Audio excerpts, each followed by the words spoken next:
It was better to continue toward the elevator and hope he could find a place to hide. He raced on down the hall. The wild barks of the little terrier told Ralph that he had been seen by the dog, if not by the man. "Shut up," muttered the man to his dog. "I'm going to walk you. You don't have to wake up the whole hotel."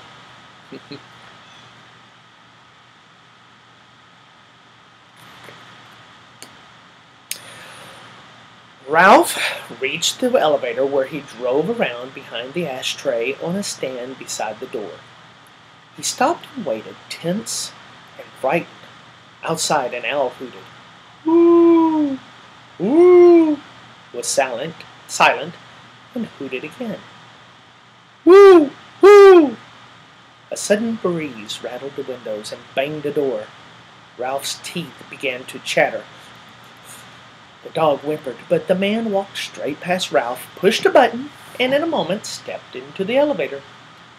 "Phew," thought Ralph, when the elevator door had closed on the sleepy man and his noisy dog. Maybe he had better lie low for a while. In a few minutes, the elevator returned to the second floor. As the man stepped out, the little dog looked over his shoulder and spied Ralph, parked behind the ashtray stand. You don't see those very much anymore, but I remember those. An ashtray stand. A lot of times it was like a pole, or like something it sat on the floor and a pole came up, and then there was a little plate where people, when they were smoking, they could knock their ashtrays or put out their cigarettes. You used to see those a lot. Because the dog was a captive and he was free, Ralph could not resist sticking out his tongue and wagging his paws in his ears, a gesture he had learned from children in room 215, and one he knew was sure to arouse anger. "Let me at him," barked the little terrier. "Cut it out," grumbled the man, fumbling for the doorknob of room 211, while Ralph, a daredevil now, rode in a giddy circle around the ashtray. He had a feeling of cockiness he had never known before. Who said mice were timid? Ha! When the morning song of birds in the pines grew louder than the snores of the guest, and dawn slipped through the window at the end of the hall, Ralph knew it was time to return to room 215. There he was shocked to discover the door shut. Only then did he recall the draft in the night and the slam of a door. He got off the motorcycle and pounded on the door with his fist. But what sleeping boy could hear a mouse beating on a door? Yeah, he tried to get back in the room, but the door had been shut.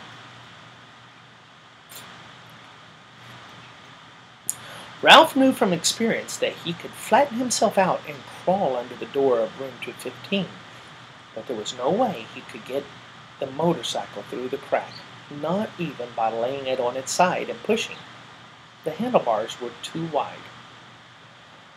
Ralph dismounted from the motorcycle, sat down, and leaned back against the baseboard, prepared to guard the motorcycle until Keith awoke and discovered the door blown shut. He was tired after a night of such great excitement and full of dreams. I'm going to read that again. I've lost my train of thought.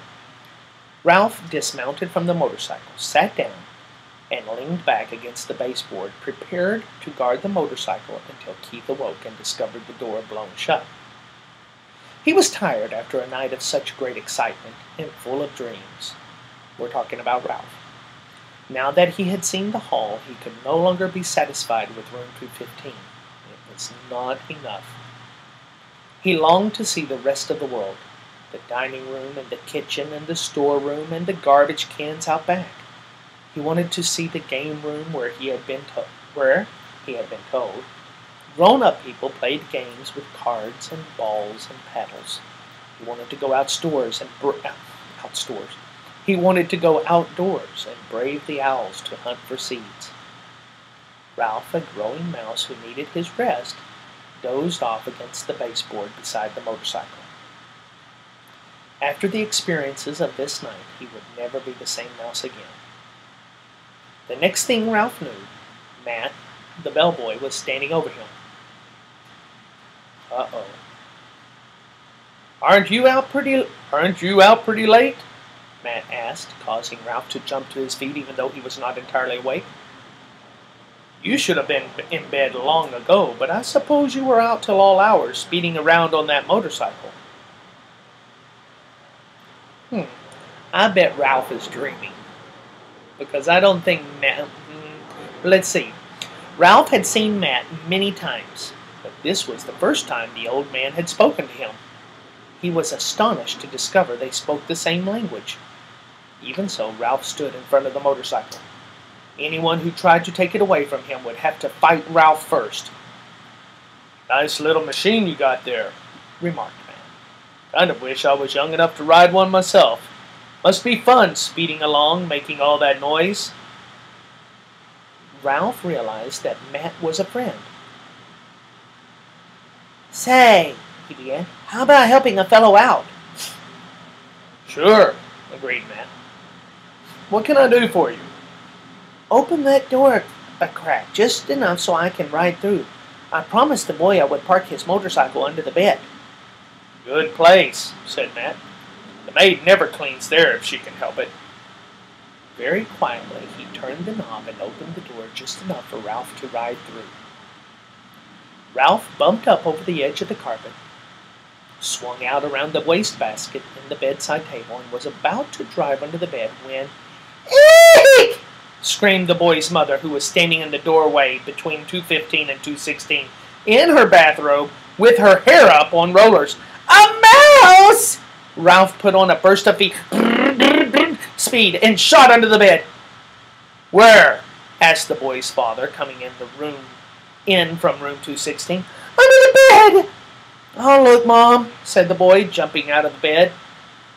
Keith's face appeared under the lifted edge of the bedspread, where Ralph sat trembling on the motorcycle. The boy held out his hand and beckoned. Ralph understood.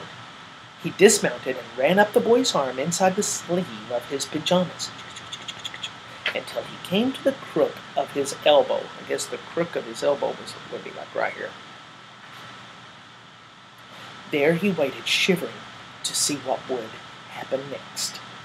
Down at the end of the sleeve, he could see the boy's fingers close around the motorcycle. Then he felt himself being lifted as the boy rose from his hands and knees. It's just my motorcycle, Keith said. Yes, that's it, agreed his mother. The door opened and the mouse rode in. The boy's father began to laugh.